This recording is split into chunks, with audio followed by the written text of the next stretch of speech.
Menurut versi dunia, Ayub itu bahagia. Kenapa? Karena kaya, pernikahannya bahagia, anak-anaknya baik, hidupnya baik, 7 anak laki-laki, 3 anak perempuan, 7.000 ekor kambing domba. Kalau Ayub ini orang Batak pasti 7.000 babi, 3.000 ekor unta, 500 pasang lembu, 500 keledai betina, budak yang sangat banyak. Menurut dunia, Ayub ini happy, bahagia. Tapi kita melihat ketika Tuhan memproses Ayub, anak-anaknya mati, kehilangan seluruh ternaknya, kesehatannya terganggu, bara busuk di seluruh tubuhnya. Dia harus memecahkan yang namanya beling untuk menggaroknya. Bahkan istrinya berkata, kutukilah Allahmu dan matilah. Tetapi Ayub 42 ayat yang kelima, justru di momen duka cita ini Ayub mengenal Tuhan.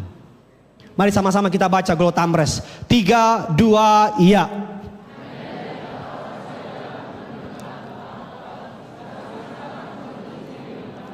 Hanya dulu ketika dia berlimpah hartanya, Ayub bilang, hanya dari kata orang saja aku mendengar tentang engkau. Tetapi kapan saudara? Sekarang mataku sendiri memandang engkau. Saya tahu khotbah ini gak populer. Saya tahu saudara mungkin berharap dengar khotbah kok diberkati. Tapi saya pengen saudara mengerti kebenaran ini. Bahwa akan datang dalam hidup orang percaya, saudara akan melewati lembah kekelaman. Dan di lembah kekelaman itu engkau akan menemukan Yesus. Amin. Engkau akan menjadi dewasa. Saya beberapa waktu lalu ketemu dengan seorang jenderal. Datang ngobrol. Saya datang ke rumahnya ngobrol sama dia. Ngobrol, dia cerita anaknya mengalami sklerosis. Anaknya tulangnya, soalnya dia bukan tulang orang Batak, bukan. Tulangnya begini.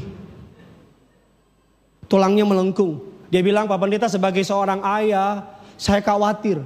Selama 2-3 minggu saya stres.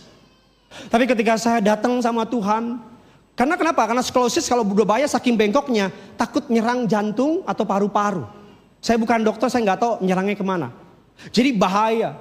Tapi dia bilang justru di masa kabar buruk ini, saya jadi bisa main gitar.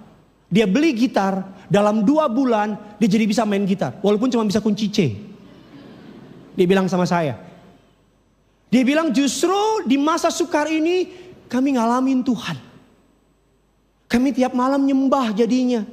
Saya sama istri saya, sama anak saya tiap malam nyembah. Penyakit itu gak lagi menakutkan sama saya.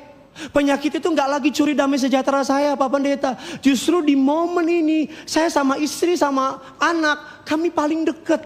Kami nempel. Justru di momen ini seumur hidup saya, ini momen dimana saya ngalamin damai sejahtera yang dari Tuhan.